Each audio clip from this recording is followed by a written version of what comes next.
po sa atin. Alright?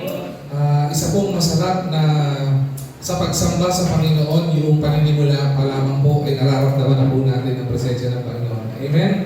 Alright? Sa awitan pa lamang po ay alam ko po nangungusap na ang Panginoon at alam po natin patuloy nangungusap ang Panginoon sa kalagitnaan ng gawain ito. Alright? Ngayon po umagang ito ay hindi na po magpapakataga. I would engage in the study of God's Word, and I hope and I pray everybody's excited to listen to the Word of the Lord. Ngayon po panahon na ito, we are in this month where in the continuous discussion or yung ating pag-aaral ay naka-focus po on being a missional church.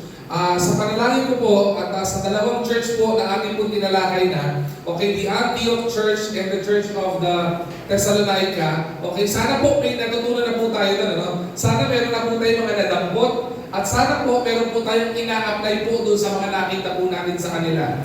At gumapasin po natin sa lahat ng pag-aaral ng missional church, in every church that we've studied so far, from the two churches, Antioch and the Church of the Thessalonica, lahat po sila may kanya-kanyang struggles. Lahat po sa kanya may kanya-kanyang problema. Pero hindi po ito yung naging dahilan para po sila ay huminto. Hindi po ito naging hadlang para sa pagkilos ng Panginoon at paglago ng gawain ng Panginoon. At lalo tigit, hindi po ito naging hadlang o naging balakid doon po sa maaaring paglago ng gawain ng Panginoon. At ngayon po umagang ito, isa pong magandang pag-uusapan natin na I'm excited about to share this morning is about the Church of the Philippi. Okay, Philippi.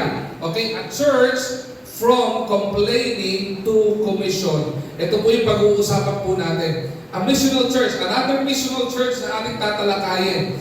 Ang Church of the Philippi, okay, is part of the second missionary journey of Apostle Paul. Noong si Apostle Paul po ay Apostol Pablo na ang pagkatawag sa kanya.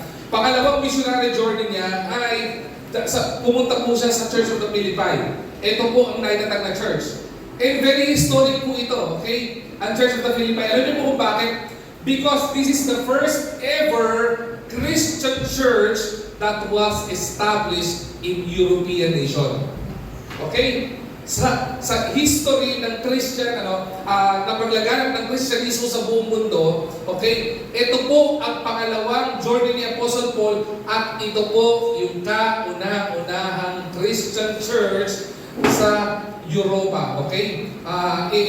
Kaya po ito ay bandang Greece po ito, ang location po ito. Pero kung titingnan po natin, naman nagtataka po kayo, Pastor, bakit ang title po ng preaching po ngayon, apart na ito po ay hamon para maging missional tayo, pagpatuloy po natin yung pag-share ng gospel, bakit po ang title nyo po ay A Church from Complaining to Commission?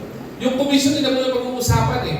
Because commission is found in Matthew 28:19-20. Go into all the world, preach the gospel, disciple people, di ba? Baptizing them in the name of the Father, Son, of the Holy Ghost, and I will be with you always, even unto the end of time, sabi ng Panginoon. Pero yung complaining, bakit po ba mayroong complaining sa Philippi? Okay? Tandaan po natin, as I engage this preaching yung umagang po ito, maunawaan po natin, a missional church shines brightest when it refuses to complain and chooses to proclaim Christ. Ulitin ko po missional church shines brightest, okay? When it refuses to complain and chooses to proclaim Christ. Mas nagliliwa, di ba sabi po ng Bible, tayo po mga Kristiyano, we believe that we are the salt and light of the world. Amen po ba doon? Amen. Opo. Pero sabi po dito, para mas magningning, okay, ang body of Christ, o mas nagniningning ang body of Christ kapag ka po iniiwasan yung pagreklamo o pagko-complain, at rather, imbis na nagko-complain, we proclaim the gospel of Jesus Christ. Yan po yung matututunan po natin, ayun po umagang ito sa pag-aaral ng salita po ng Diyos. Ngayon po sa daling ito.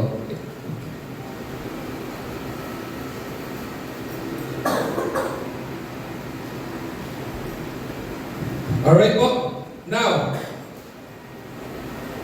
if you have your Bibles with you, please open your Bibles with me in the book of Philippians, okay? Philippians chapter 2, verse 14 to 16, alright? Philippians 2, 14 to 16, yan. Hilihan ko po tumayo ang bawat isa bilang pagbibigay galang po sa pagbasa po ng salita po ng Diyos. Alright? Ganito po, para mas magising po tayo. Okay? Gawin po natin, basahin po natin ito ng sabay-sabay at nakatuon po lang lagi po natin paalala. Pag binabasa po natin ang salita ng Diyos, try po natin unawain kung ano sinasabi nito. Alright? Philippians chapter 2 verse 14 to 16. Ready? Begin. Do all things without murmurings and disputings, that ye may be blameless and harmless, the sons of God without rebuke, in the midst of a crooked and perverse nation, among whom ye shine as lights in the world, holding forth the word of life, that I may rejoice in the day of Christ, that I have not run in vain, neither labored in vain.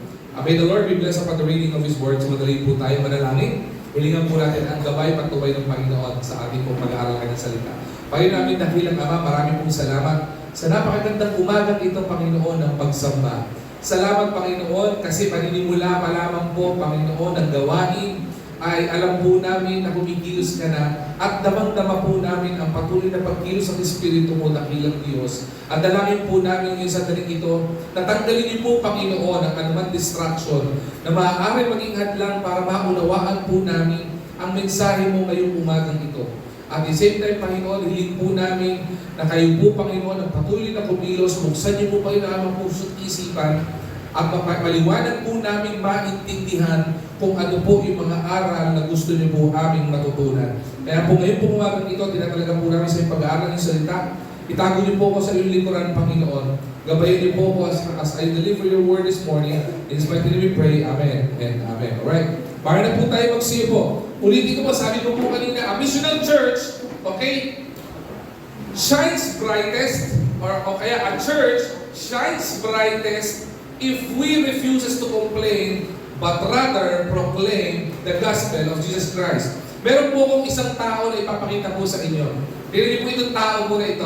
I'm pretty sure iba sa inyo, you've already run into this man. Iba sa inyo, nakita na sa YouTube, o kaya narinig na siyang magsalita, o nakita niyo sa social media, itong tao na ito. This person's name is Nick Vujicic, okay? At meron po siyang sinabi. Ito po sabi niya, people always complain that they can't do this and they can't do that. Okay? Ito po yung sasabi po sa mga tao. If we look at our lives and concentrate on things that we don't have or wish to have, that doesn't change the circumstances. The truth is that what we have to focus on, what we have, and make the best out of it. Alam niyo po ba ito? Nick Vujicic was born without arms, without legs. He is a man born without limbs. Pinanganak na po siya ganyan.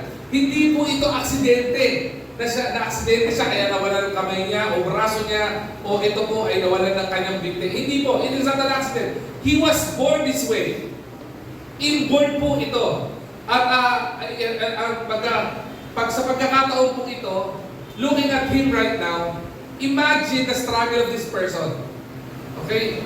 I've heard several documentation about this guy. May interview siya.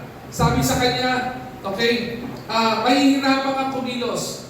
Meron pa nga pong sinabi sa kanya ang mga medical practitioners and medical experts that you will not live long. Bakit? Kasi may imbalance sa katawan niya eh. Walang kamay na po pwede magbalanse ng kanyang katawan. Walang binti na po pwede siya makapaglakad ng maayos. At ang sabi sa kanya, magkakaroon siya ng issue sa spine. Binigyan siya ng edad na baka sa panahon na ito, wala ka na kasi nga, you're incomplete. Imagine the struggle. Sa mga tao kumakain, imagine pa paano siya kumakain. Di ba? Sa mga nagsi-CR, imagine ko pa paano siya nagsi-CR. Imagine pa paano siya naliligo.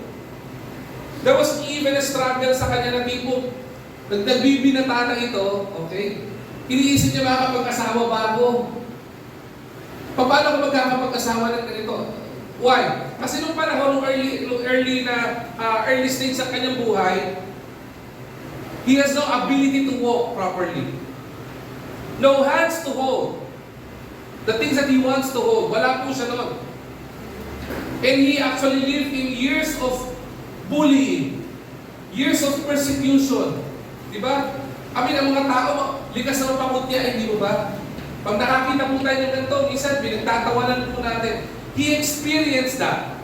Na-experience po ni Nick po itong time na ito. And he undergo depressions growing up. Bakit? Ikaw man ang ganito, ikaw man ang dinukot niya. Ikaw man yung may kakulangan sa'yo, alam mo, realidad na may kakulangan sa'yo. Marami kang bagay na hindi magawa na nagagawa ng bata. Lalo dito, lalaki to. May mga batang normal nakakapag-basketball. Siya hindi niya mag-basketball. Wala siyang kamay eh. May mga ibang tao, may binti, nakakatakbo kayo, nakakapaglakad kayo, madali nyo nagpupuntahan, ang mga po pwede nyo puntahan, kahit wala kayong papasahe, at least pwede kayo maglakad, o pwede kayo mag-bike. Hindi po niya na-experience yun kasi wala siyang binti. At maliban po doon, may mga tao sa paligid niya na mapangutya. Imagine the struggle. Imagine the depression na meron itong tao ito. At one point, he even questioned his purpose sa Panginoon o his purpose in life. Lord, ano mo bang purpose ko? Ano mo bang pwede kong gawin? Ano mo bang pwede kong magampanan? Iba sa atin magtatanong na tayo, di ba? Kapag tayo ay may kakulangan sa sarili o may physical defect, paano gagawin to? Subukan niyo po kayo magkasugat kayo sa kamay. Paano na ako makain? Subukan niyo pong, eto pong linggo na ito, nagkaroon po ako ng gout. Ang bahay po namin, may second floor po kami. Hirap na hirap po talaga ako eh. Ang hirap maglakad, ang hirap magmaneho. Iba sa atin, pag gagano, na-question na agad natin, paano na ang buhay natin, paano na ang ganito. Imagine this person's situation. He questioned, he asked the Lord, Lord, what is my purpose in life? Ano magiging contribution ko sa mundong ito kung di po mula pagkabata ko, para makakain ako, kailangan alalayan ako. Para makapunta ka sa isang lugar, kailangan alalayan ako. Para makaakit ako sa isang lugar, kailangan alalayan ako. Bago ko makaupo sa isang upuan na normal natin ginagawa, kailangan alalayan siya. But notice this one thing. He had every reason to complain. But he never did.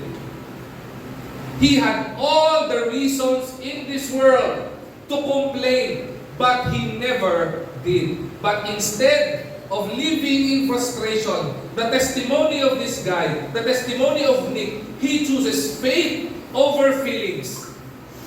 Pinili niyang manampalataya sa Panginoon. Today, at this very point in time, because he chooses to live, he chooses to pursue his life, rather than complaining of what he doesn't have.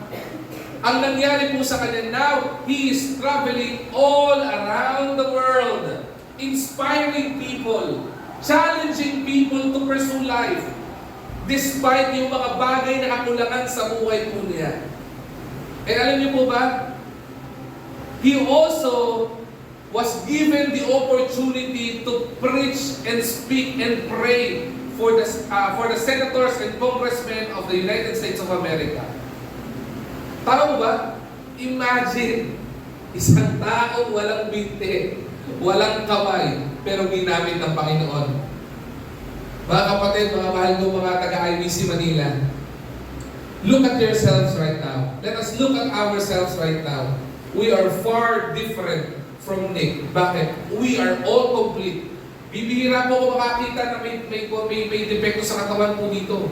Kumpleto po. Di ba? Pag pinataas ko kamay nyo, kumpleto. Di ba? Pag sinabi ko, punta kayo dito sa harapan, baka madali kayo makapunta sa harapan. Bakit? Kasi may binti kayo. Pero, we still have so many complaints and we complain of so many things. Diba? Because we focus on what is lacking. At hindi po natin titingnan yung mga pwede natin gawin behind itong mga bagay na ito. And look at the testimony of this guy. A very inspiring testimony. Apart from he doesn't have limbs, he continuously preached the gospel to every nation, encouraging millions and millions of people and reminding people that life has purpose in Christ. May purpose ang buhay natin. He has once said this phrase, if I fail, I will try again. And if I fail again, I will try again, and try again, and try again. This guy doesn't have in his vocabulary the word quitting. Wala sa vocabulary niya yung complaining. Wala sa vocabulary niya yung quitting. That's the very main reason why nakita niya yung purpose na sa buhay niya. At dahil nakita niya yung purpose na sa buhay niya, kung bakit inalaw ng Panginoon na maipla lang siya ng ganito, nakita niya na po pwede palang magka-purpose ang buhay niya pag pinagkatiwala niya sa Panginoon rather than mag-complain. Nick refused to complain about what he didn't have, and instead focus on what God could do through him. Hindi siya nag-focus sa mga kawalan. Hindi siya nag-focus sa mga reklamo. Lord, sa kabila ng kawalan ko pong ito, paano niyo po kung gagamitin? Instead of spending so many useless time complaining to the Lord, he prayed to the Lord and asked the Lord, kahit po ganito ako, paano niyo po ako gagamitin? Just like the church of the Philippians, or the Philippian church, they didn't focus on their limitations. They have focused on the mission. Mission, in the same way a church can either focus on our problems and complain because of our problems, or focus on the purpose and proclaim the gospel.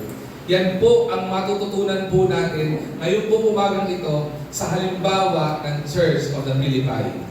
A very inspiring church na dumaan din po sa problema. Ngayon po, tingnan po natin ilang bagay na matututunan po natin in the Church of the Philippi. Una, they have pressures. They experience pressures, or pressures they experience. The Church of the Philippi, meron po silang 4 na bagay na problema sa church po na ito. Just open your eyes with me. Mahalaga po ang bawat punto na i-discuss ko po sa inyo, because even IBC Manila, our church can relate to this, and every church in the world can relate to this. At makikita po natin kung paano po lalago ang gawain despite of these pressures, po pwedeng baguhin ng Panginoon at maging ilaw ang church na ito, katulad ng kakulangan ni Nick na binago at nabaliwala yung kakulangan dahil nakita niya yung purpose kung bakit siya nilalang ng Panginoon na gano'n. Tingnan po natin, 4 na bagay. Una, the Church of Philippi faced 4, letter P. Una, persecution.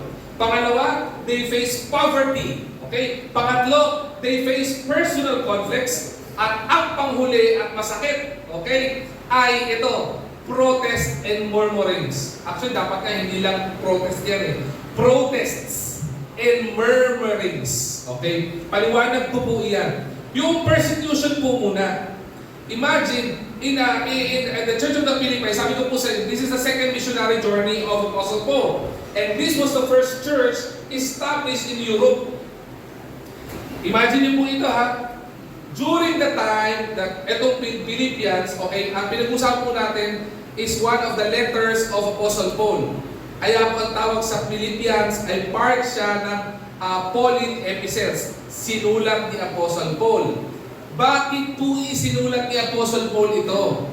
Kasi po, during this missionary journey, okay, nakulong po si Paul kasama si Silas. Ibig sabihin, sa kabila na nakulong yung pastor ng Philippian Church, tuloy ang gawain. Amen? Hindi po huminto ang gawain. Kabila po ng nakulong because of persecution, si Apostle Paul at kasama niyang missionary na si Silas, tuloy pa rin po ang pag-encourage ng salita ng Diyos at nagpapalala pa rin po siya ng mensahe sa mga taga-Church of the Philippi. Kaya, hindi tingnan niyo po, kunyari man po, no, sa church na ito, imagine this church. Imagine a church with no pastor. What are you going to do? Gusto ko ba yung question na yun? Imagine the church or a church with no pastor. Imagine one Sunday, okay? Pumunta po tayo sa church na ito, ng IBC Manila, at hindi po dumating si Pastor Dennis. At hindi po dumating si Pastor BJ. At hindi po dumating si Pastor Christian. Tapos nabalitaan nyo, nakakulong yung tatlo. Yung tatlong gwapings. Okay ba yan? Bakit sila nakulong? Ang gugwapo nila. Bawal silang pakalat-kalat. Hindi, nakulong. Kaming tatlo. Ano gagawin niyo? Sabi niya, wala tayong pastor. Lipat na tayo. O kaya, wag tayo mag-church. Yay! May excuse tayo, hindi tayo mag-church. Absent si pastor. Nakulong sila. O kaya, pagdududahan nyo, naku, hindi naman kalokohan yung tatlong yan. Di ba? Kaya nakulong yan, di makukulong ako, gano'n. Imagine this. Nakakulong si Paul and Silas, pero ang gawain nagtuloy. Napansin niyo po ba yun? Pero, ito po ang kahanga-hanga din po sa pastor nila. Kahit nakakulong because of persecution, because of sharing the gospel, yun ang dahilan kung bakit sila nakulong eh. Di ba? Kahit po sila nakakulong, hindi rin po sila huminto sa paglilingkod. Bakit? Nagpapadala po ng mensahe eh. Nagpapadala po ng sulat eh. Kaya nga po may Pauline epistles.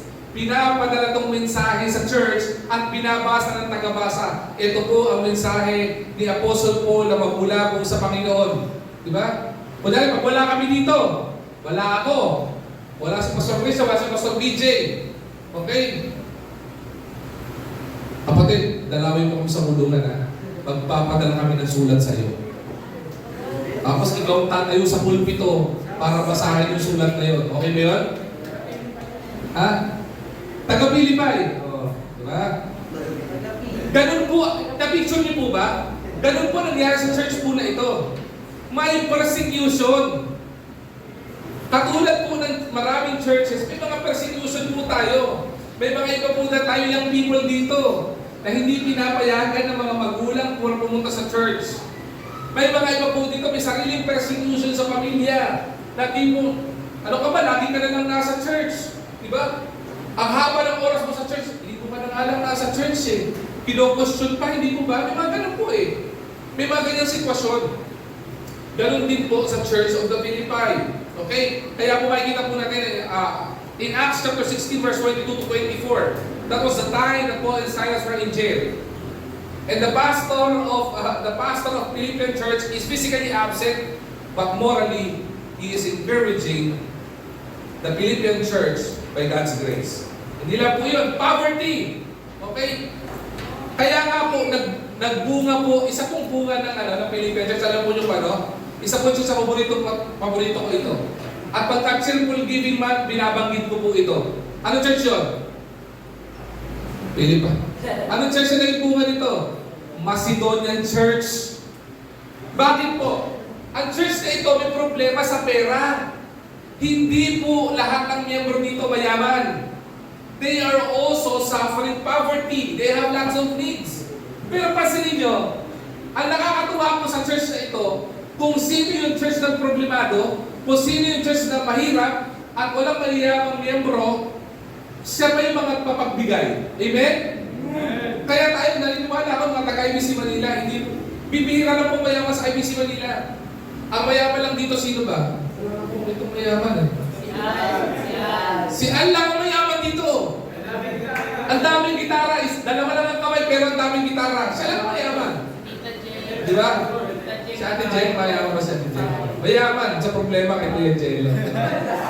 Hindi, wait mo yung Jello. Di ba? Pero, alam niyo kahanga-hanga? Para po tayo Macedonian Church. Natutuwa po makita po ang church po natin dito.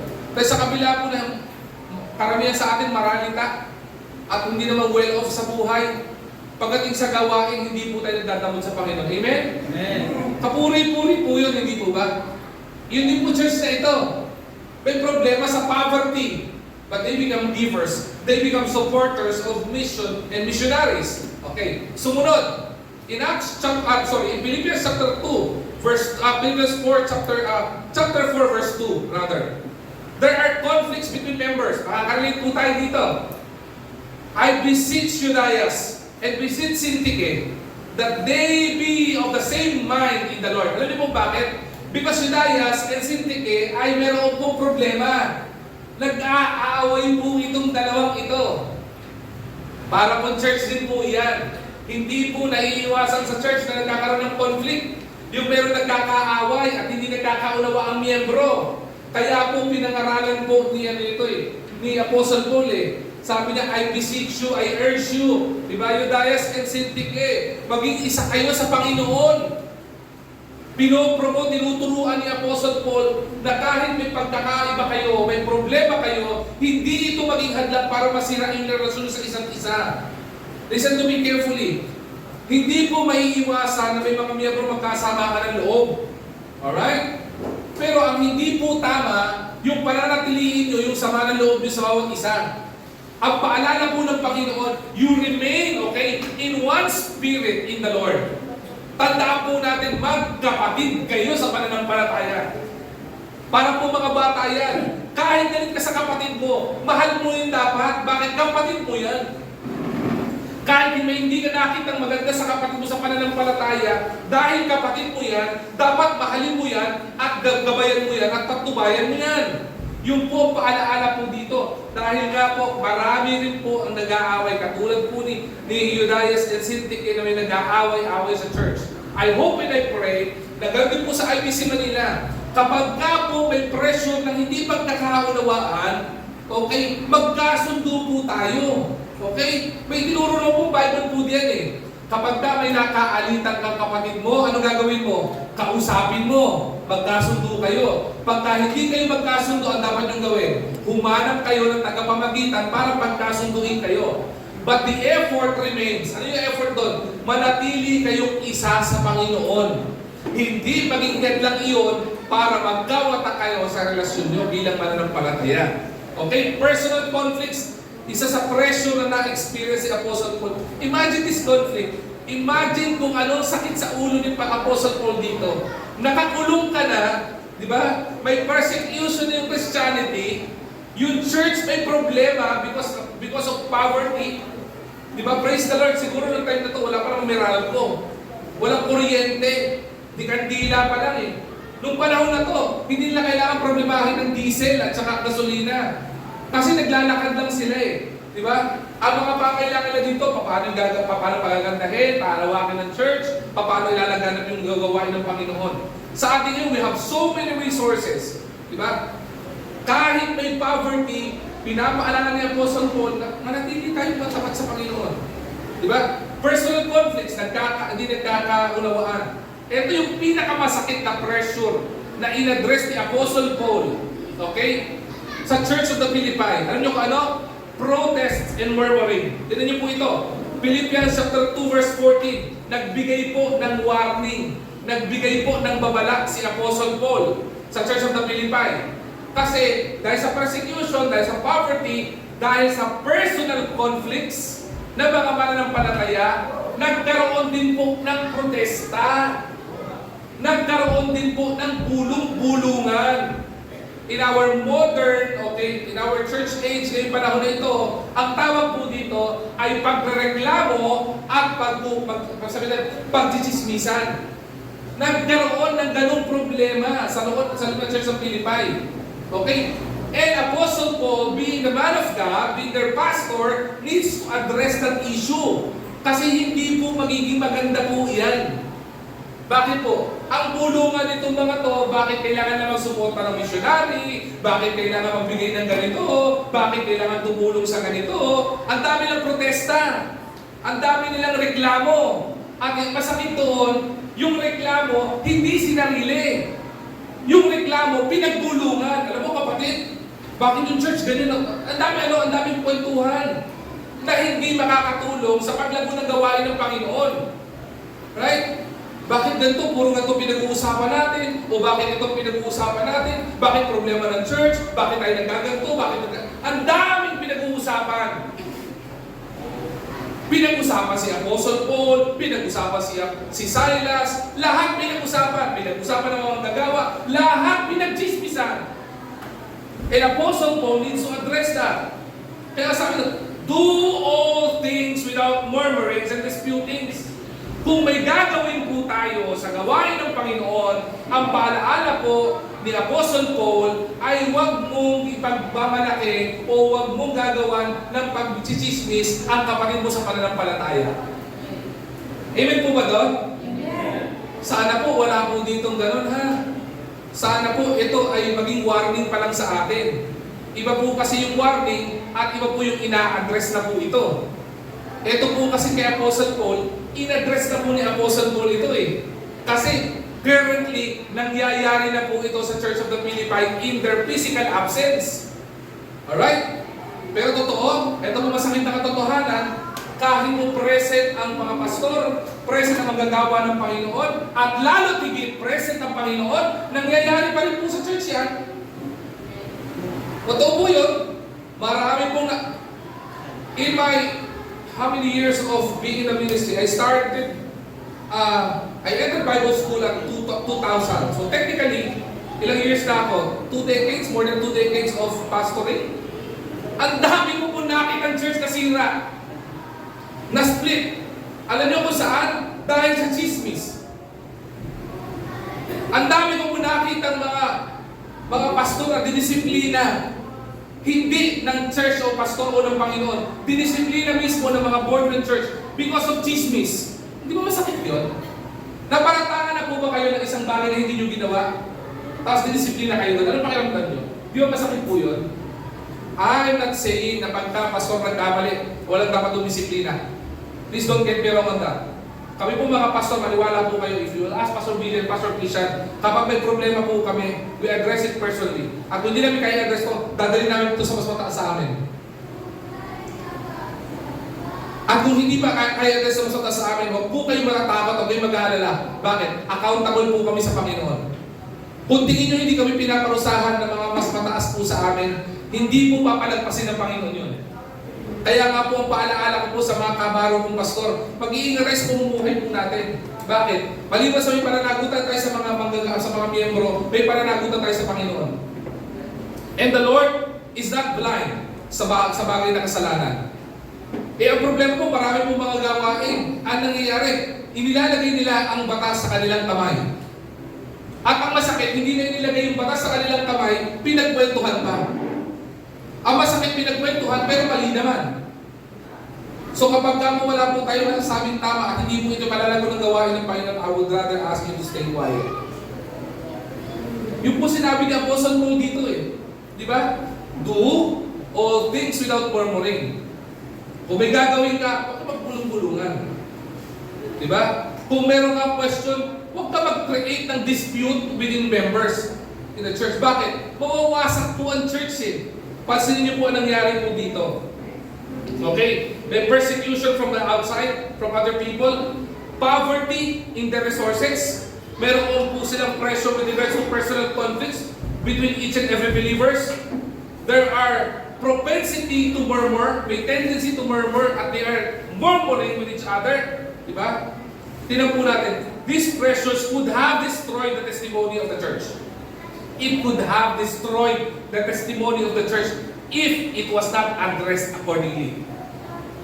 Pero alam niyo po, every church and every believers will face pressure.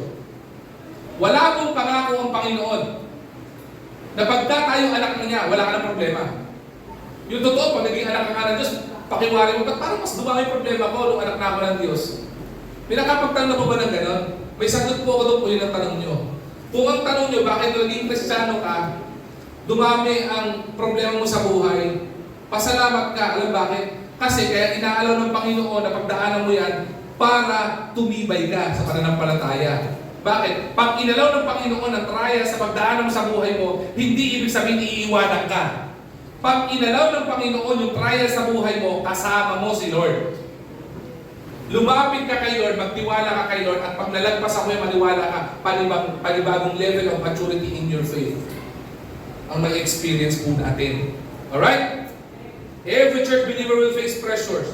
Complaining is often our natural response. Di ba? Pag may problema, ano gagawin nyo? Problema kasi ng ganito. Ito kasi, kasi gobyerno natin ganito kasi ganito kasi ganito, ayaw gumalaw ni ganito. Di ba? Ano po pwede sasabihin po natin? Hindi po pwedeng huminto po tayo. Alam niyo po, we started for 2 weeks now. Alam ko po, nakikita niyo sa GC po natin ito. At I would address this na personal matter. As a church, tayo magkakasama tayo, pamilya naman po tayo. No? Ang ating pong growth and development pastor started a campaign. Ano po unang campaign niyo? May nakakalam po ba? Kita mo, bakit nagka-problema? Kasi hindi natin alam yung campaign ng ating growth and development pastor. Sabi ng growth and development pastor natin, every Saturday mag-visitation po tayo. We are praying na sana may makasama tayo sa visitation, makasama tayo sa visitation. We started that last Saturday. Nandito kami. Nagpunta kami dito. For some reason, wala pong umaten na kahit sino. Nakaupo lang po ako dyan, sa isang upuan dito, sa gitna. Somebody asked me, tutuloy ba natin ang visitation? Tayo-tayo lang. Diba? Pastor, pastor's wife. Diba? Pastor BJ, Pastor Christian. Hindi mo siya pwedeng hatakin kasi hapon ng youth, hapon ng service ng youth. Nandito mga workers ng church. Nobody came. As in, kung sino lang nandito. Somebody asked me, tutuloy po ba tayo? Tuloy, visitation. Tayo lang, tuloy ang visitation. Hindi ibig sabihin, wala yung mga tao na kasama natin ay hindi tayo tutuloy. Tuloy pa rin tayo sa visitation. Ganun din po ang nangyari po dito eh. The problem is, if we start complaining, wala si ganito, wala si ganito, wala si ganito, wala si ganito, wala si ganito, hindi tayo gagalaw. Anong nangyari? Natural response po natin yun eh. Alam niyo po kung bakit? Ang problema po kasi ng karamihan sa ating mga mananampalataya, pressure is not the problem. Talaga, Pastor, pressure is not the problem. You know what the problem is? The problem is our response. Bakit? Wala naman pong pangako na walang problema eh. Hindi po ba? Pero ang tanong, ano ang response mo kapag dumating ka sa problema? Remember the story of Nick?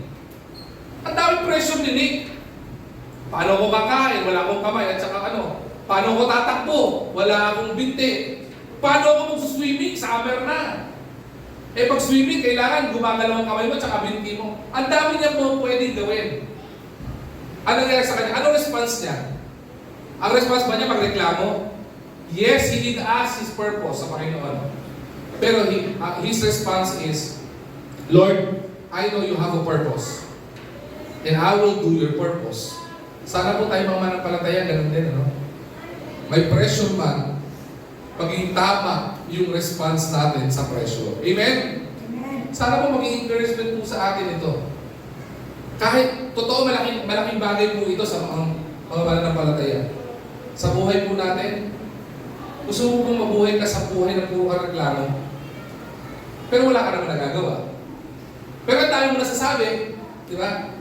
Sabihin mo, walang ganito, walang ganyan, kulang ng ganito, kulang ng ganyan. Pero nakaupo ka lang. Sa tingin mo, problema naman nagtatrabaho. Nawala ka ng trabaho. Wala ka nakakainin kinabukasan. Ano sabihin mo?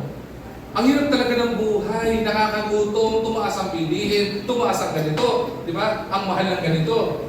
Pero kung nakaupo ka lang dyan, sa tingin mo, mapapababa mong gasolina? Pag nakaupo ka lang nagreklamo ka, sa tingin mo, babagsak sa harapan mong pagkain? But majority of believers, yung response natin magreklamo. Bakit? Madali po kasi magreklamo eh. Mas madali ang magreklamo.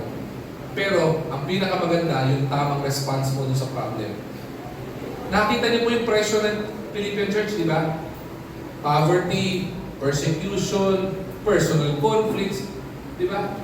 Nandyan pa yung murmurings and grumblings, di ba? Nandyan yung protest. Ang laking problema po nun, ha? Di ba? Buti na lang nung panahon ni Apostle Paul, di pa uso stroke. Malamang na-stroke si Apostle Paul kung nagkataon nito, pero tandaan po natin, pressure is not the problem. The problem is our response. If you focus on the pressure, doing nothing, ano mangyayari? Diba? Nag-usap nga kami ni Mrs. kanina sa kotse. Masyado na napopromote ang anxiety and depression. Alam niyo bakit napopromote masyado yun? Eh kasi you just focus on problem eh. Sabi ng Bible, sabi ng Bible pagdating sa problem, diba? Do not worry for tomorrow and let tomorrow worry for itself. Bakit? Sa office po namin, may meeting kami every 7:30.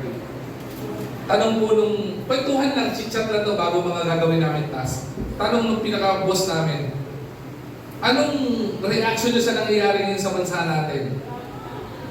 Ano nakakatuwa ng response sa mga trabaho namin? Ako, nag-invest ako sa solar para kahit na paano, meron akong ganito. Ako, bumili na ako ng extra shilling kasi next week tataas na naman yung shilling. Diba? Ako, nagtitipid na kami ng ganito. Ang ganda ng mga response nila, bakit? Wala ko narinig na tipo, ako, ano problema kasi sa presidente natin, problema sa gobyerno. Wala ko narinig na gano'n. They all acted properly. Ito yung tinuturo ng Panginoon. If you focus more on the problem, sasakit ang ulo mo. If you focus more on the problem, at mga kakulangan mo, maniwala ka. Diba? Dadami pilekis mo sa mukha, dadami puting buhok mo. Baka hindi na dumami puting buhok mo, mawala pati puting buhok mo. Kaya po maraming mga tao ang nagkakaroon ng depression and anxiety. Bakit po? Kasi nakapokus na lang sa problem eh.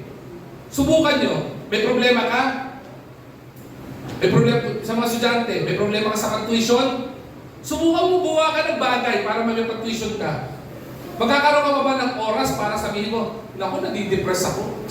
Mawawala ka ng oras. Bakit? Busy ka eh. Ano sabi ng Bible? An idle mind is a devil's workshop. Diba? Kumilos ka. Gumalaw. Church, ganun din po. Gusto po natin lumago ang gawain ng church. Kung walang gusto mong participate, tuloy ang gawain. Diba? Sabi ng Bible, kapag ka po ayaw mag-worship ng mga mananampalataya, even the stones will cry out and worship the Lord. Ano niyo po kung ano yun? Sampal po sa pagkakristyano natin yun. Bakit po? Yung bato, kaya magpuri sa Panginoon. Yung tao, na kumpleto ang kamay at binti, hindi nagpupuri sa Panginoon eh. Aba, kumpara ako sa bato, naku, hindi ko pugugustuhin yun. I would rather be used by the Lord rather than magkaroon ako na substitute na bato. Bakit? Marami po kasi mga nanampalataya, bato eh. Pero marami ako nakita mga nanampalataya, bato pero may bibig. What do you mean, pastor? Yung bang bato, ayaw mag-worship, ayaw maglingkod, walang ginagawa, walang kinakontribute sa church, pero daldal. Sorry po ha, I will put you in a very uncomfortable place right now. Reminder naman po sa ating lahat ito eh. In my 2 decades, or more than 2 decades of being a pastor, namulat po ang mata ko sa mga gantong bagay. At meron po akong conclusion.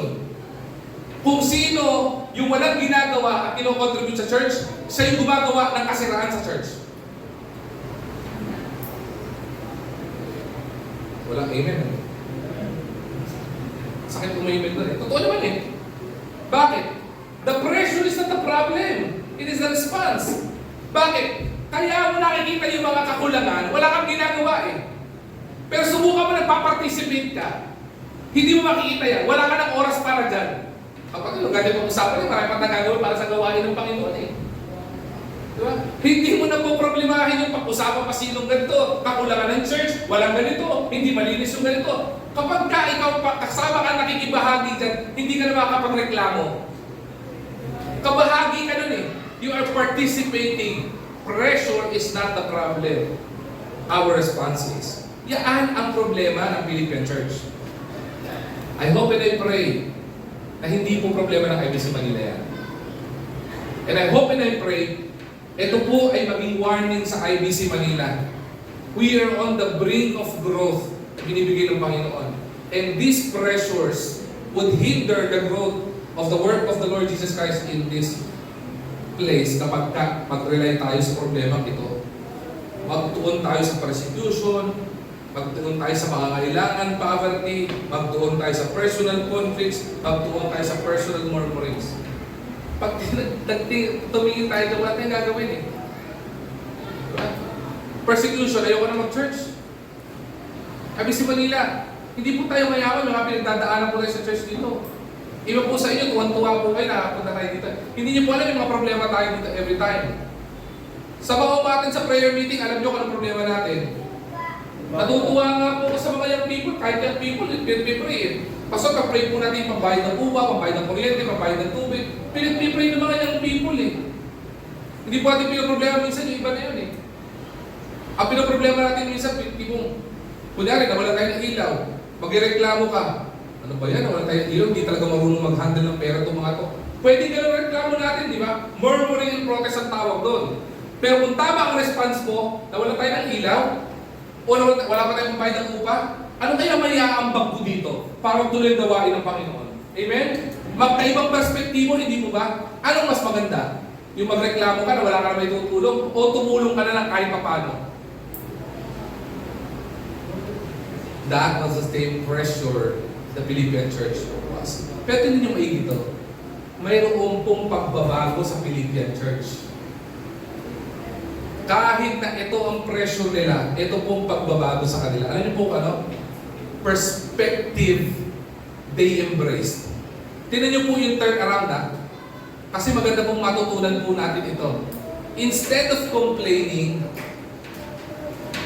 they converted their mindset from complaining to propagation of the gospel. Proclaiming the gospel. Tatlo po ginawa po nila dito. Alam niyo po kung ano? Ito po. First, joy over murmuring. Pangalawa, unity over division. Pangatlo, Christ over circumstances. Philippians chapter 2 verse 14 to 15. Sabi po ni Apostle Paul, do all things without murmurings, shine as light. Ano ibig sabihin? Instead of focusing on the problem, they rejoice in the Lord. Di ba? Pinilit po nilang maglingkod at magpakasaya sa Panginoon kasi Panginoon po ang nagpo-provide. Panginoon po ang magpapatuloy ng gawain. Di ba? Ayun po ginawa po na dito, sumunod. Di ba? Dito rin po sa Philippians, binitawan ni Apostle Paul itong katagang ito. Philippians chapter 1 verse 21. For me to live is Christ and to die is gain. Dito po binitawan ni Apostle Paul yung bakit po? Nakita po niya yung kaligayahan, nakita po niya yung katuwaan, sa kabila po ng pressures, sa kabila po ng problema ng churches, sa kabila po ng problema sa paglilingkod, nakita po niya that Christ is always sovereign in every circumstances. God is always above every circumstances in this church. Amen? Amen. Kahit anong problema, kahit anong pangailangan, God is always sovereign. He is always in control. Kaya makikita po natin dito, kaya tinuturo po dito, unity over division. Masarap po kapag kasama-sama. Masarap po kapag ka nagtutulungan. Gumagaan ang bagay pag magkakasama. Diba? Gumagaan ang ambagan kapag tayo ay na lahat nagpa-participate. Sa gawain, mas mabilis sa alago ang gawain kapag everybody participates. Diba? Merong nananalangin, meron talagang humahayo, at kung hindi man nyo kaya humayo kasi kayo ay may mga edad na at bawal sa inyo mainit, kayo ang nagpapamerienda. Amen? Pwede ba yung administration team? Amen. Pagka dumami ng administration team, hindi naman yung wala doon sa administration kayo. Nung narinig yung merienda. Pero, di ba? Yung po sasabi po natin dito, if everybody would take part, di ba? Instead of division, di ba? Ano mangyari? Magkakaroon ng unity. Di ba? Sabihin niyo po kung dudulot po nito Sabihin niyo po kung unity or division ang magiging resulta nito If you murmur, anong magiging resulta? Sige, nakahaba kong preaching na to. Pag murmuring, chismisan, ano magiging resulta? Kapag ka po, di ba, participation, ang inyong gagawin, ano po ang magiging resulta? Unity. Kapag ka po, kayo ay nananalangin para sa mga manggagawa at para sa gawain ng Panginoon, ano po itutulot niyan? Unity. Kapag ka po reklamo ang gagawin nyo, ano itutulot niyan? Di ba? Alam naman po natin pala di ba? Kaya po itinuturo ni Apostle Paul, unity over division.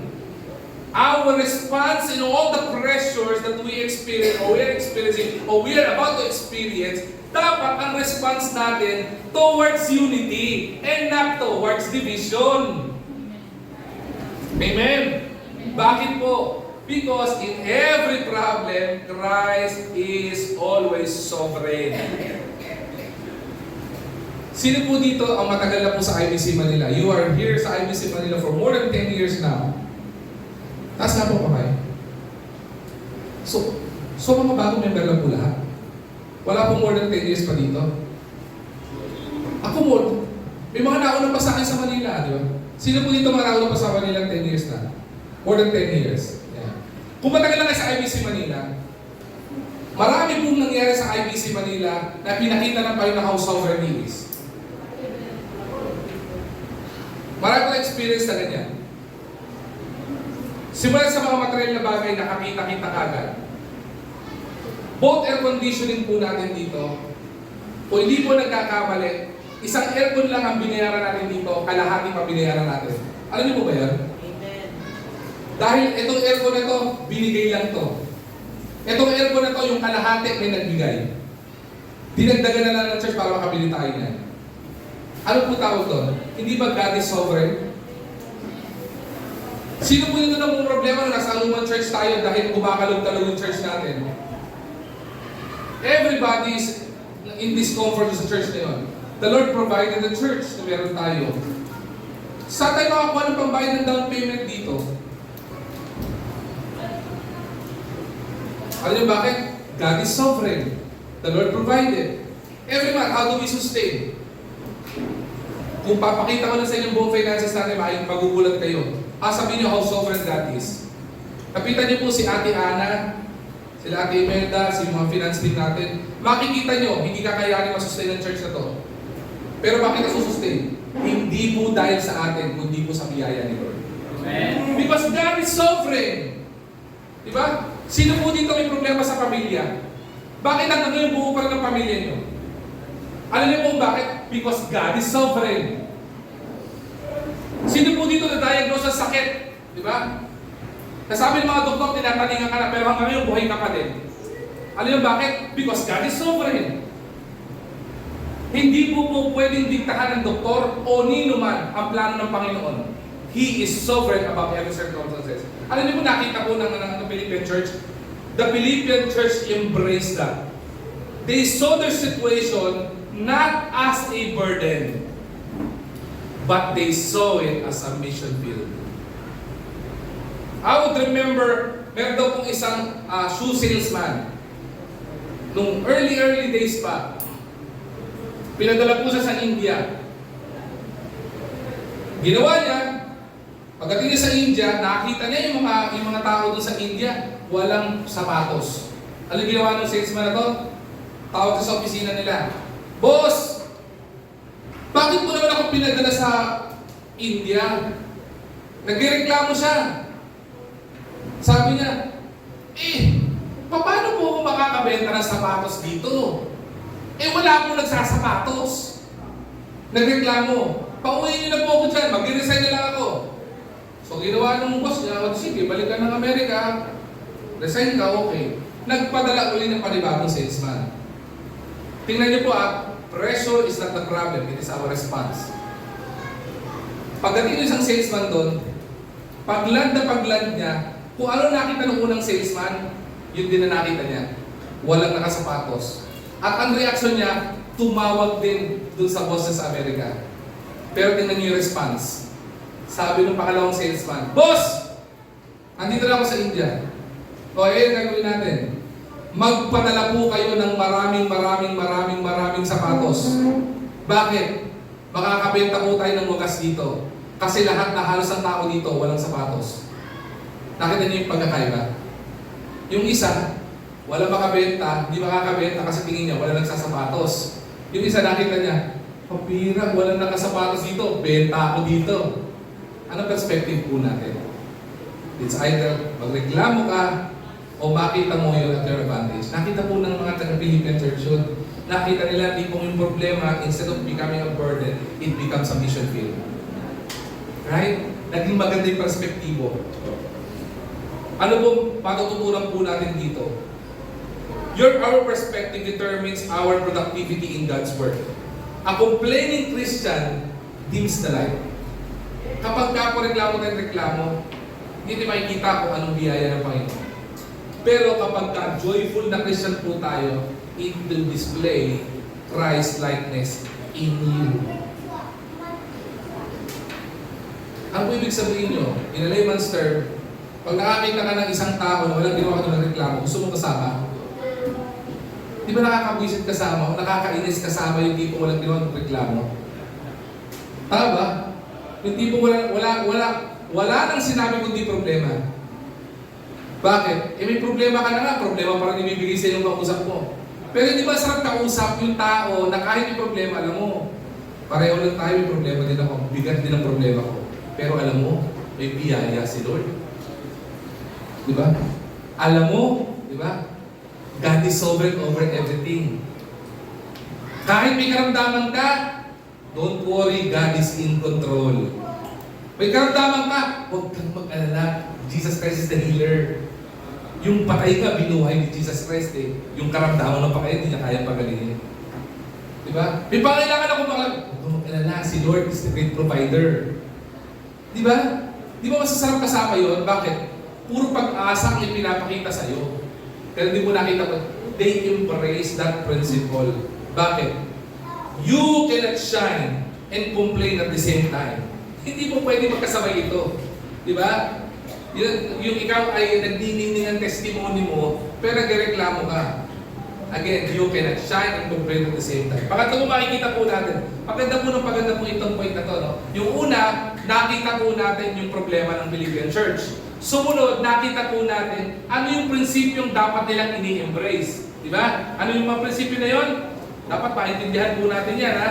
Ang prinsipyo na yon ay joy over murmuring, unity over division, and Christ over circumstances. At ang pinakamaganda dito, ito na yung action.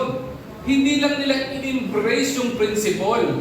Ang ginawa nila, partnership they exhibited. They became, alam nyo kung ano? They became gospel partners. They become missional supporters o mission supporters. They become sacrificial givers. Ano ba ibig sabihin po nito? Philippians chapter 1 verse 5 and Philippians chapter 4 verse 15 to 16. Yung 1 verse 5 muna. For your fellowship in the gospel from the first day until now. Hindi ba nagkaroon ng kapartner yung church in sharing the gospel? Ano ba ibig sabihin po nito?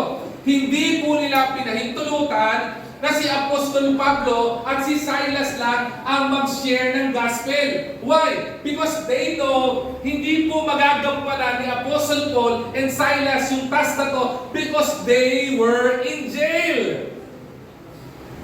Kailangan ni Apostle Paul ng katulong at katuwang. Kaya po yung buong Philippian Church, they became gospel partners. Apostle Paul, huwag kang mag-alala.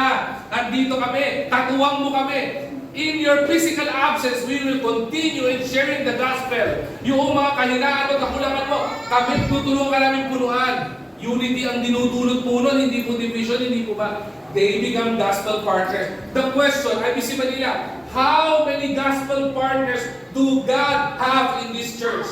How many in this church do we intentionally share the gospel and share the gospel of Jesus Christ to other people? Sa mga estudyante nandito, na intentional ba sinishare yung salita ng Diyos o yung magandang balita ng Panginoon sa classmate mo? Sa mga nasa bahay lang, sinishare mo ba sa kapamilya mo yung salita ng Diyos, yung gospel ng Panginoon? Sinishare mo ba sa mga kapitbahay mo yung salita ng Diyos? Diba? Bakit? Marami pong mga mananampalataya ibang sinishare natin anything that would cause division. Instead of focusing on sharing of yung mga bagay na mag-divide sa gawain ng Panginoon, you become gospel partners. Kaya po lumago ang Church of the Philippi. Kasi marami po at halos lahat po sa kanila, they became gospel partners. They do the Great Commission, kaya nga po ang title natin A Church from Complaining to Commission. They refuses to complain, but they proclaim the gospel. Di ba? Ang daming gospel partners. Para po ano yan di ba? Thessalonican Church, ang ganda po ng preaching last Sunday Ang tawag po sa Thessalonican Church, alam niyo kung ano? They are the church that is viral. Alam niyo po kung bakit? Hindi lang po marami silang gospel partners. Alam niyo kung bakit naging viral ang Thessalonican Church? Naging contagious ang Thessalonican Church? Ba't lumawak ang Thessalonican Church? Kasi po, paano po, sa mga nasa social media dito, paano po ang isang post nagba-viral? Paano po? Letter S. Ano po? Ano po? Share. Ganun po ang ginawa ng Thessalonican Church. Kaya po sila nag-viral because they share the gospel of Jesus Christ. Tama po ba? At kung makikita po natin dito, ganun din po ang paglago ng Philippian Church. Hindi lamang po sila naging sharer ng gospel. Mas malalim pa sila doon. Naging partners sila ng pagbahagi ng salita ng Diyos. Noong time na ito, walang piniprint na tracts. Walang gospel tracts na printed. Lahat ng gospel sineshare through mouth. You go to a place, you go to a person intentionally and share the gospel. Ngayon, meron ng gospel tracts hindi pa pinamimigay. Hindi po ba? Ngayon, nakapost na yung gospel tracts, nakapost na yung preaching, hindi pa rin sinishare. Pastor, ito tungkol ko pag-share ka, pag-dami ng traction ng social media account natin, hindi po. What I'm saying is sharing the gospel of Christ. Pero tingnan natin mga social media accounts natin. Ang dami mong na-share. Na-share mo lahat mga pina-follow mo, yung mga ibang nag-viral na video na, pero yung salita ng Diyos, hindi mo pa na-share. Ano po muna yan? Hindi lang po sila gospel partners. They are also mission supporters. Listen to this carefully ha. Ang sabi ko po sa inyo, this is the second missionary journey of Apostle Paul. Meron pa po siyang ibang missionary journey. At hindi po aalago yun. Alam naman po natin ito eh.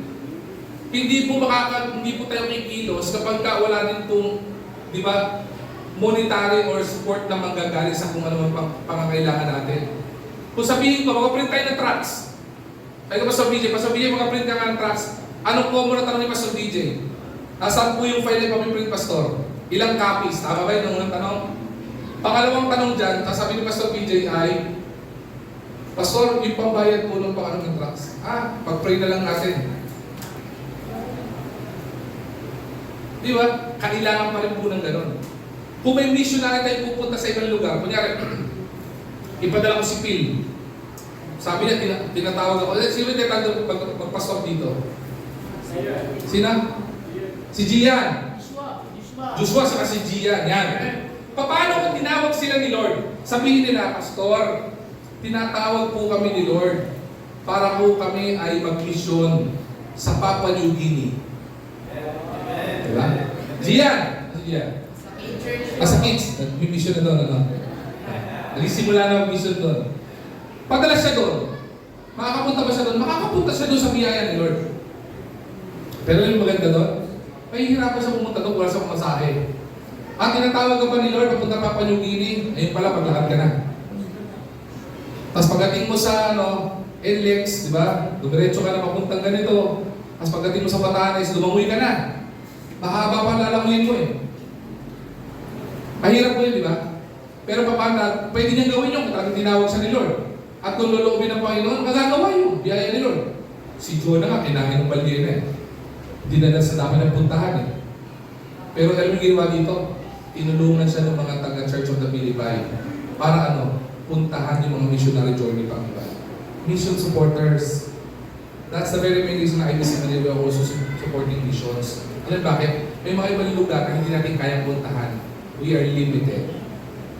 Pero we can be part of that mission doon by supporting them and praying for them. Alright? Yun po yung makita po natin doon. Sunod. Sacrificial givers. They even give sacrificially. Diba? They don't just receive the gospel, they release it. Diba? Tumutulong. Nakakapagbigay po sila. Application po nito. Mission is not just about supporting missionaries. Every believer is called to participate. Pastor, gusto ko mag-support ng missionary. Pero ang meron lang ako dito, ₱5. Alam niyo ba pala, hindi makakabuo ng 1 milyon pag wala ₱5 o piso? At kahit maliit yung bagay na yan, sacrificially giving. Natutunan mo lang sacrificial giving. Kaya makikita mo lang sa bandang huli nito kung paano pinagpala po ang Philippian Church. Okay? Bakit po? A missional church is a participating church. When I say participating church, hindi po sinusukat dito yung laki ng tinutulong, laki ng inaambag, laki ng ginagawa. Hindi po yun When I say participating, kahit maliit na bagay na maitutulong at kukontribute mo. Diba? Malaking bagay po yun. Ano niyo po kung tinulong dito ng... Tinuloy mo yung akala kasi natin pag participating, kailangan lagi kami ambag eh. At laging pera ang ambag mo. No. Hindi po ganun. Bakit? Ano po pressure? Balik kayo sa pressure ng Philippine Church ha? Ano yung pressure nila? Ano yung una? Persecution. Ano yung pangalawa problema nila? Poverty. Ano yung problema ng pangatlo?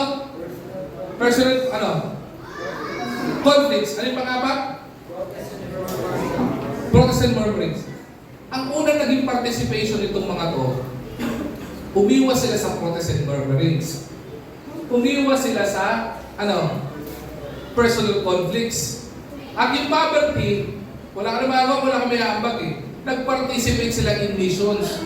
Diba? Wala kayong may bibigay sa ganito. Tulong na lang kami sa ganito. Diba?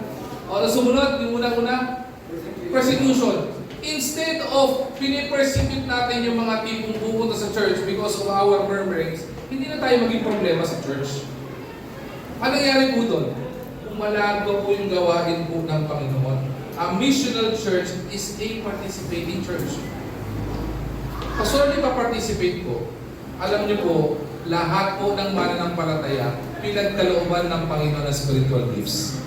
You participate through your spiritual gift. Pastor, magaling ako mag-encourage. Mag-participate ka to encouragement. Ako po hindi ako magaling mag-participate sa encouragement eh. Alam bakit? Pagkausap niyo ako, parang akong tao. Sabihin ko sa inyo, harap-harapan, dapat mong malaman. Pero may mga iba sa inyo, ang galing mag-motivate, ang galing mag-encourage. Hindi, sama mo sa ganito. May mga ganon. You participate through that. Diba? Magaling kayo sa exhortation, you exhort people. Diba? Magaling kayo to worship, you worship. Diba? Participate through your spiritual gifts. Meron sa inyo spiritual gift of administration. Participate in administration. Diba? Makita niyo ba, missional church is a participating church. At ito po yung pinakamaganda. Ito po yung product they enjoy. Ano niyo po ano? Because the Philippian church refuses to complain. Ano nangyari? Apat na bagay. The gospel of Jesus Christ was advanced and delivered. Naibahagi sa ibang lugar. Sunod, their testimony shined. Yan. Maganda yung susunod mo ko yan. Yan. Yung testimony nila, naging kahanga-hanga. Diba? Yung testimony nila, naging katuwa-tuwa, naging encouragement sa iba. Pangatlo, their faith matured. Diba? Tumiba yung pananampalataya. Diba? Mas lalong lumago. Diba? As they age in faith, diba? They also mature in their decisions. Diba? Yung mga response nila nagbabago. Tumitiba yung kanilang response sa Panginoon. Pang-apat, ang gustong-gusto ng lahat. Ito, lagi kasi natin itong dinideclare at saka binibigkas to eh. Itong verse na ito eh. And my God shall supply all my needs according to His riches and glory. Philippians chapter 4 verse 19. Tama? Sino gusto yung verse na yan? Ako gusto ko yung verse na yan eh. Ang laking encouragement po sa akin itong verse na to eh. Yung sinasabi na, and my God shall supply all my needs according to His riches and glory. The context of that is ito pong Philippian church. Na inalaman ng Philippian church na God is sovereign over all. Nakita po ng Philippian church na kahit may persecution, kahit may poverty, kahit may personal conflicts, kahit po meron pong murmurings and grumblings, kaya po naiwasan yung mga bagay na yon kasi po alam nila God supplied all their needs and the Lord will supply all their needs according to His riches and glory. The Lord provided in the past, the Lord is providing now, and the Lord will be providing in the future. Kaya nga po iba sa akin, nag-worry tayo. Bakit po? Ang mahal ng diesel, ang mahal ng gasolina. At tanong ko, pag wala kang ginawa, may magagawa ka ba? Diba? Sa mga nagmamaneho ng sasakyan at kailangan mo maghatid at may puntahan, dahil lumataas ang gasolina, hindi ka magpapagasolina. Gagawin mo pa rin po yun eh. Pero ang kagandahan po dito, isipin niyo po, kahit tumataas ang presyo ng gasolina, hindi niyo ba napapansin, buhay pa rin kayo at gumagalaw pa rin kayo? Alam niyo po kung bakit? Because God is supplying all our needs. Dalawa lang naman po yan eh. The Lord will remove the need and the Lord will supply the need. Alam niyo po paano po nakita dito na-enjoy po ito ng Philippian Church? Kasi po na-embrace po nila yung mga prinsipyo ng Panginoon eh. They become gospel partners. Diba? Yung kanilang testimony shines, diba? Ito po yung nakita nila. Kaya po napansin po nila. Naging testimony po ng Philippian Church na kahit mahirap sila, hindi po nagkulang ang Panginoon sa kanila.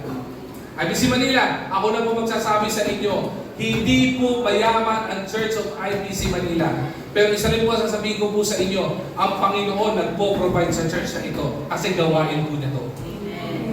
Hindi po dahil may pastor kayo, hindi po dahil magaling ang mga manggagawa nyo, dahil ang church na sila Panginoon na sinasamba, ang church na ito ay walang iba kundi ang Panginoon.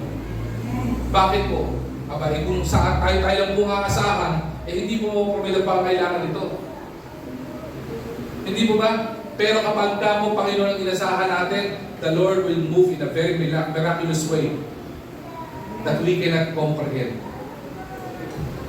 Alam niyo po kung bakit ako na po magkasabi po sa inyo nito. Marami po kayong mga bagay na hindi alam dito. Na misa sa inyo, nabibitaw ko sa pulpito. Pero gusto ko sabihin sa inyo, may mga ginagawa ang Panginoon sa church na ito na hindi nyo alam pero matutuwa kayo pag nalaman nyo.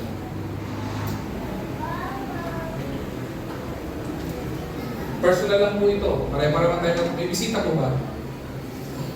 Personal lang po ito. Para sana po maging encouragement sa inyo.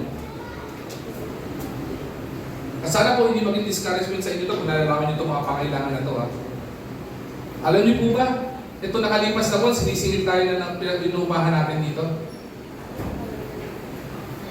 Ang sabi ko sa finance team, paki-announce sa GC. Kasi wala pa tayong pambayad eh.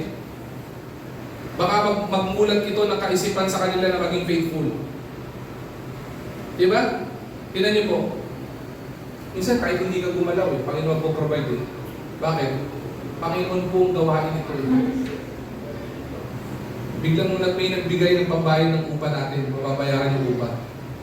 Pero hindi, gano'n naman pala pastor eh. Kahit pala hindi naman pala ako magkaloob. Diba? Pagbibigay, opo, totoo yun. I will attest to that. Kahit hindi po ako bigay, hindi tayo bigay, tutuloy ito kung gawain ng Panginoon to. Pero hindi ibig sabihin nun, hindi tayo mamili mag-participate. Bakit?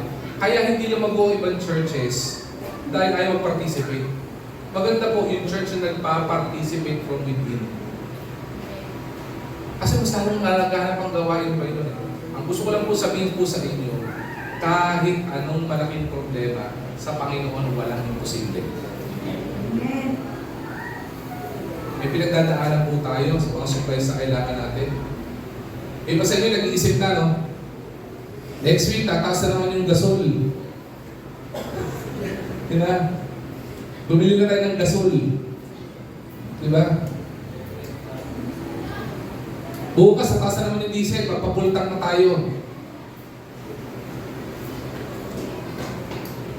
O kaya, yung may mga nakakaangat-angat sa buhay dito, sabihin na mahal ang diesel, mahal ang gasolina, bumili tayo ng EV na sasakyan. Sana all. May kausap ko ako last week lang. Sabi niya, kausap din yung asawa niya. Sabi niya lang, tumataas ang gasolina diesel. Mag-apply tayo ng EV, yung full EV hindi yung hybrid. Isip-isip ko sana all. Yung tipong madali lang magsabi na bumili tayo ng bagong sakyan, tapos EV kagad yung bili natin. Pero alam mo ginawa sa asawa niya, nireview siya ng asawa niya. Sabi sa kanya, bakit tayo bibili? Una, na-disapprove sila. Sabi ko talaga, parang na-disapprove. Pareho kayong may trabaho. Ang ganda ng income nyo, ba't yung disapprove? Sabi ng asawa niya sa kanya, alam mo, bakit ka ba nag-uumuri kailangan natin ng bumili kagad ng EV? Bakit alam mo ba kung natatagal yan ng mga 10 taon, 5 taon? Sabi niya, na-review ako dun eh. Bakit? Minsan tayo iniisip kagad natin yung problema ng ganito, sinusolusyon na kagad natin ng ganito. Hindi natin alam kung ano yung gagawin ng Panginoon sa susunod. Ano tinuturo ng Panginoon? Magtiwala ka lang kay Lord. Hindi po tinuturo na hindi tayo mag-prepare. Ang tinuturo, huwag ka magpa-pressure. Sobra kang pressure, sumasakit na ulo mo, baka ma-hospital ka pa. Kaya sa mga bagay, hindi mo dapat pinoproblema. Hayaan mo yung problema, Panginoon ang problema para sa iyo. Bakit? Mahal ka niya eh. Mahal po tayo ni Lord eh. Bakit? Ano po sabi ni Lord? Pababayaan po ba niya mga anak niya? Di ba sabi ng Bible, kahit nga po yung mga ibon sa parang pinapakain ni Lord eh. Tayo nga po ba yung mga anak ng Diyos? Nakita po ng Philippine Church yun. The product they enjoy, yung gospel na propagate, they become missionary. Yung testimony nila nag-shine. Para pong si Nick. Di ba? Sino magsasabi na magiging popular itong tao na to? It is not about popularity. Pero gusto ko lang sabihin sa inyo, the testimony of Nick shines. Bakit? Very shining bright as a diamond. Alam bakit? Ikaw man wala kang, di ba?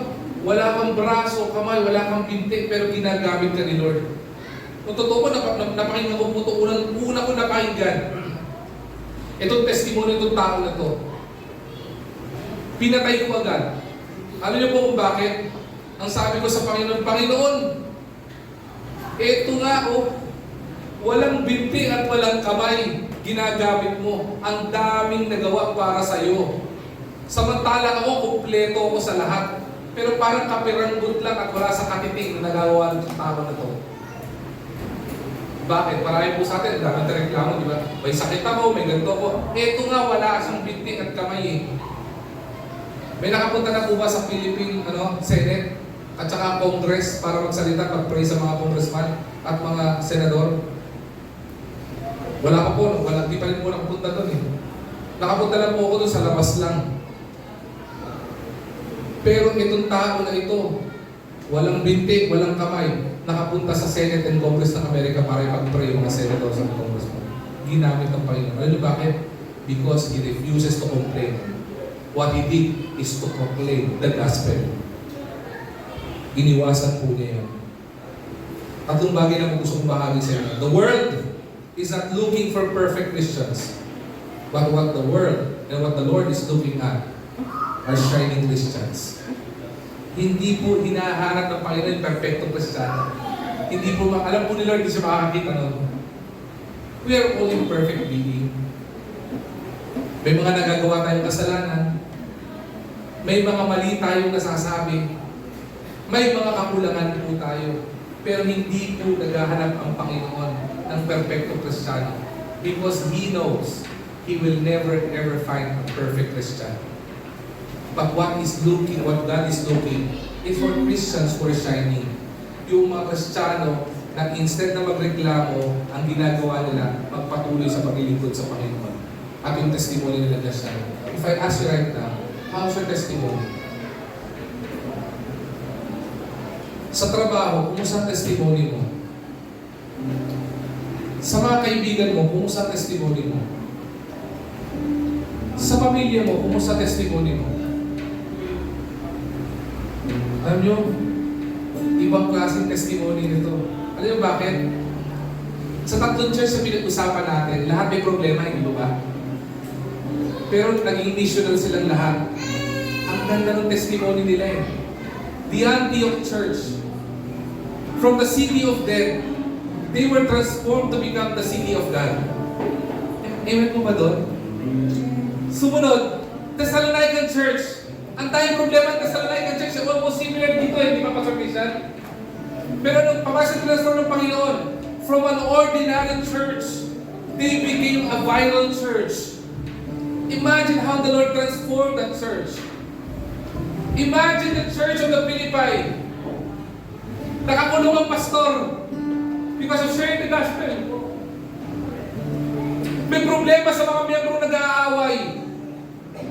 May problema sa mga kailangan dahil mahirap. May problema sa mga nag-uusap-usap. May problema doon sa mga bagay na mga nireklamo, nagpo-protesta ang mga mananampalataya. Pero alam nyo, ginawa ng Panginoon sa kanila, inalaw ng Panginoon na mag-shine ng testimony nila. Alam niyo po ba, from the Church of the Philippi, nanganak ng marami pang mission, nakahanga-hanga ang church na ito. And thank you for this church. Thank you for the faithfulness of these people. Kasi kung hindi po, Kung nanatili po sila na magreklamo na lang, kahabag-habag po tayo. Baka po hindi po natin napakinggan ang salita po ng Diyos. Baka po hindi umabot sa Pilipinas ang salita po ng Diyos. If they focus on their problems and didn't proclaim the gospel of Jesus Christ, baka po hindi umabot sa atin ang salita ng Diyos. But they chooses not to complain. But in all their problems, they chooses to proclaim the gospel of Jesus Christ. A complaining church focus on problems. But a missional church focus on purpose. IBC Manila, alin po ba tayo dito? My prayer is, instead of becoming a church that focus on problems, why don't we become a missional church? To focus on our purpose. Lord, bakit niyo po ba kami dinala sa lugar na ito? Lord, what is the reason? Kung bakit inalis mo kami dun sa lumang church? Bakit mo po kami dinala sa church na ito? Bakit in this exact address, dito mo kami dinala? Alam niyo po kung bakit? Alam niyo po kung bakit? Bigyan ko po kayo ng una, isa. Alam niyo, sino pong matagal na sa lugar na ito?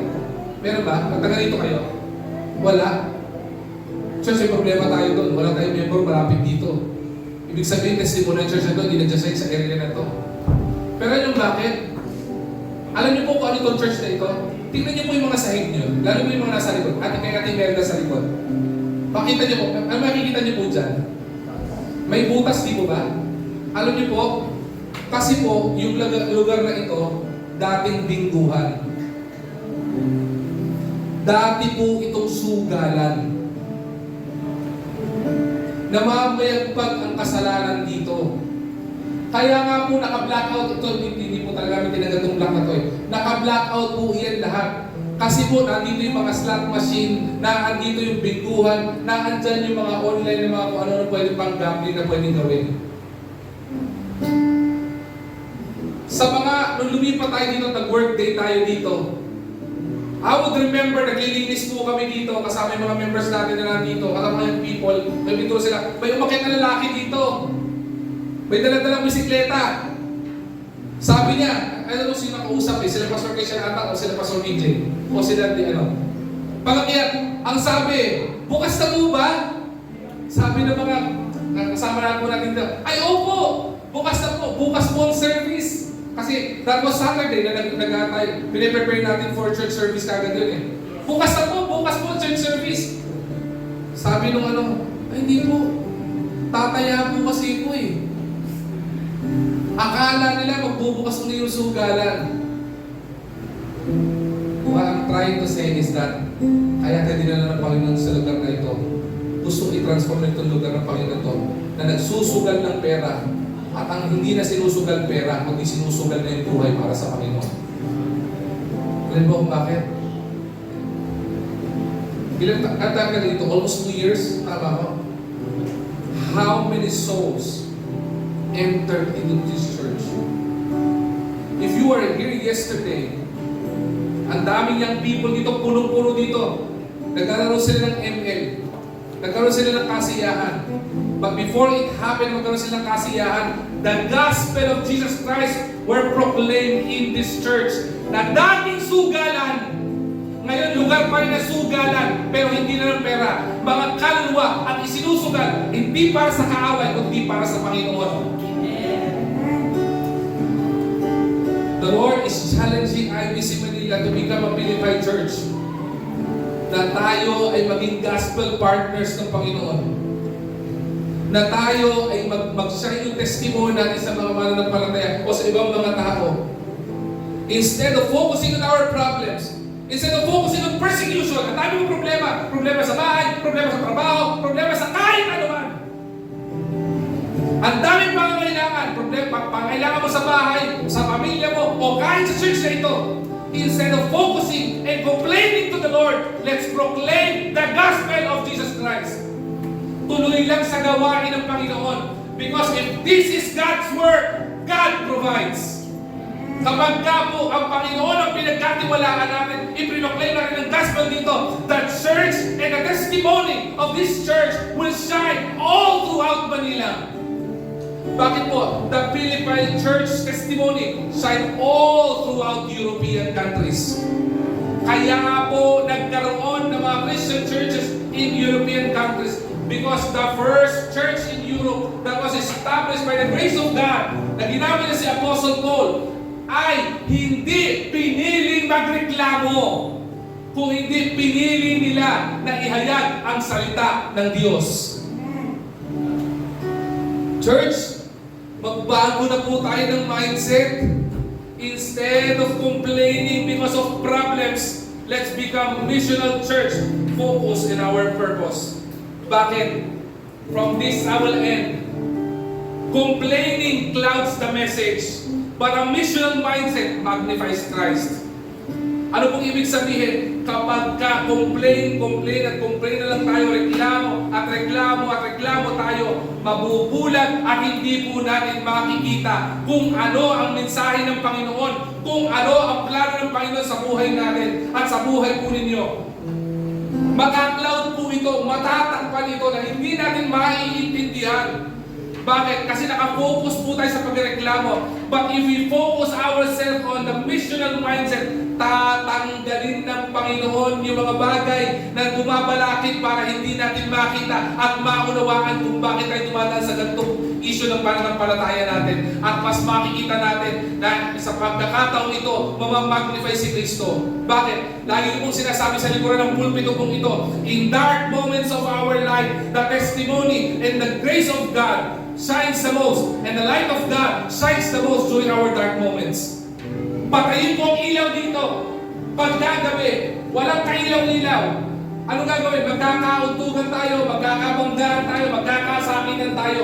Pero kapag ka may magsindi ng kahit isang maliit na kandila o ilaw, mas magiging kapansin-pansin. Ganun din po sa buhay ng Panginoon, sa buhay po natin. Kapag ka po nag-complain tayo in our dark times, nagkakasakitan tayo, magkakaroon tayong problema, magkakabanggaan tayo, naka-cloud yung mensahe ng Panginoon, bakit hindi tayo maging missional mindset at buksan ang ilaw ng salita po ng Diyos sa buhay natin para makita natin na mas umangat ang Panginoon. Na pag may tao pumunta dito, kapag ka makita yung signage ng church na ito yung church na hindi namimili ng tao, na kada kaluluwa na pupunta dyan, importante kasi alam nila na mahal ito ng Panginoon. Kapag ka may pumuntang magnanakaw dito, mamahalin at babahagian ng salita ng Diyos. Kapag ka po may pumunta ditong rapist, mamahalin at siya rin ng gospel business. Kapag ka mayroong sabihin na kahit na LGBT, mayroong whoever, welcome sa church na yan. Bakit po? Kasi po, ang mindset ng Panginoon ay para tayo mga mananampalataya ibahagi ang gospel sa kanila, whoever they are. Bakit? Wala naman po sa ating perfecto eh. Sino po dito walang ginawang kasalanan? Kahit po inyong pastor, hindi po ako perfecto. Marami po akong pagkakamali. Hindi ko nga po alam, pag ginagamit ako ni Lord eh. Marami na po pwedeng gamitin eh. Marami pong mas magaling na po pwedeng gamitin si Lord. Pero biyaya po ng Panginoon, ginamit po ang pastor nyo. Kahit papano, kahit may mga may kakulangan ako at kahinaan ako. Ano po sinasabi natin? Kahit po tayo may kahinaan, pwede rin po tayong gamitin ni Lord. At kapag nga po tayo at paggamit kay Lord, instead of complaining, instead of focusing on the negative things that we are seeing, look at the focus. Same as the testimony of Nick. The Lord will allow your testimony to shine bright into the world. Diba? Kaya po maraming mga mananampalataya, kahit sa eskwelahan, Kristiyano ka? Ganun ba? Talaga? Questionary play Christian. Alam niyo bakit? Hindi kasi nag-share yung testimony. That we will shine by the grace of God. Bakit? Kasi pag na-shine si Jesus kayo sa buhay, na-magnify Jesus sa buhay natin, hindi makikita yung Dennis na makasalanan. Ang nakikita si Jesus Christ na nagtatransform ng taong makasalanan. My prayer is that Every time I would walk, every time I would stand in the back of the pulpit, ang hindi niyo po makita yung Dennis. Kasi kung nakita niyo po yung Dennis, makasalanan po yun eh. Ang gusto ko makita po ninyo, yung nire-represent ko, that is Jesus Christ. At ang panalangin ko po, sana po tayo rin lahat. Kapag nasa tahanan tayo, hindi makita si ate ganito, o si tatay ganito, o si kuya ganito. Ang makita si Kristo. Si nanay nakakatuwa, no? Talagang Christian siya. Alam mo yun? Talagang follower siya ni Jesus Christ. Si daddy, no? Talagang Christian siya. Yung katrabaho ko to si ate eh, o si kuya eh. Grabe, Kristiyano talaga siya. Asarap niyang kasama. Diba? Pagkasama ko siya, pili ko kasama ko si Kristo. Nahihingkaran siya ko. Ang tawag doon, kapag ka-missionary mindset mo, na ma-magnify si Kristo. Kaya sa buhay natin, walang may tataas, kundi si Kristo lang. Ako na huwag sabi sa inyo, the early part of the message is uncomfortable. Totoo naman po yun. Kahit nga po ako, tinamaan din dun eh. Uncomfortable yun. Pero alam niyo po, nakakatuwa po kapag nalalagay tayo ng Panginoon sa uncomfortable. Yung parang di mo gusto mong tago sa upan mo kasi parang feeling mo yung mensahe ng Panginoon para sa'yo. Parang yung persecution sa'yo. Parang yung murmuring sa'yo. Parang yung personal conflicts, parang pinapatungkol sa'yo. Diba? Pag buhay magalala, wala po akong panahon para alamin ang kada-kada buhay nyo. So hindi ito para tirahin kayo. Kasi nung preach po, bago po yung preach ko, preach ang Panginoon sa akin, tinamaan din po. Panginoon sa akin ba to? Sabi ng Panginoon, anak, paalala lang yan. Kung problema mo yan, baguhin mo na. Pero kung hindi mo problema yan, pinapaalala ko sa iyo. Bakit? Kasi itong purpose ko para sa iyo. Gusto ko, in your imperfection, mag-shine ako sa buhay mo. Di ba? In our imperfections, makita ko rin si Kristo sa atin. Ha? Kaya naniniwala po ko, walang pangit na Kristiyano. Kaya mga people, tsaka mga ibang adults, huwag kayo magpupuntsakan dito ng pangit kayo. Wala pong pangit na Kristiyano. Bakit? Kasi isang tunay na Kristiyano, ang dapat nakikita si Kristo. Eh pastor, kaya pangit yung Kristiyano to kasi pangit testimony, yun lang. Diba? Wala tayong magagawa doon. Pero kung totoong Kristiyano ka, makikita si Kristo sa iyo. Ito lang yung biro sa inyo to eh. Bakit po? Marami po mga pastor, hindi naman po lahat ng pastor guwapo eh. Pero pag tumatayo siya sa likuran ng pulpito, bakit parang gumagwapo sila? Alam mo kung bakit? Hindi po dahil sa postura nila. Hindi po dahil sa suot nila. Kaya po sila gumagwapo kasi ang dinadala ng salita ng Diyos eh. Ang nakikita po ninyo si Kristo. Kaya ganito ng Kristiyano. Sa Philippian Church, ang nakita ng mga tao sa paligid nila, hindi po yung persecution. Hindi po yung poverty. Yung mga nandyan, mahihirap yung mga nandyan. Hindi po nakita ng mga tao yun. Hindi po nakita ng mga tao sa paligid nila yung problema or yung personal issues. Hindi po nakita ng mga tao sa labas yung mga murmurings at saka grumblings. Hindi po nakita yun. Because when they embrace the principle and becoming the gospel sharer, gospel partners, their testimony shines, ang nakita, hindi yung kahinaan nila. Ang nakita, yung nagpapalakas sa kanila sa kabila ng kanilang kahinaan. At yan ay walang iba kundi ang Panginoon. Kaya po, naging missional church ito. Totoo, wala po tayong magagawa ma-accomplish if we will trust on our own ability. Pero kung titiwala po tayo sa Panginoon, the Lord can transform us. And the Lord can even transform Manila sa pagitan ng pamagitan natin o papagamit natin sa Manila. I hope and I pray na naging hamon po sa atin. Pastor, ang personal take ko po sa mensahe po na yung magang ito, iwasan ko lang po mag-complain. Yes, stop complaining. Start proclaiming the gospel. Mabuwasan yung pagko-complain. But rather, instead of focusing on the problems, focus on the solution. Instead of complaining and pointing your fingers to others, diba? Try to do something that is better for you. And try to look at your purpose na ginawa ng Panginoon para sa buhay mo. And you'll see, one of these days, makikita mo, may mga tao lalapit sa iyo at sabi sa iyo, alam mo kapatid, nakaka-inspire ang testimony mo. Nakakatuwa yung ginawa ng Panginoon sa iyo. Anong nangyari sa iyo? Bakit nagkaroon ka ng pagbabago? Complaining clouds the message, but a missional mindset amplifies Christ. Stop complaining right now and start proclaiming the gospel of Jesus Christ. Why? Because that is the Great Commission and that is the challenge of the Lord to IBC Manila. Tumayo tayo.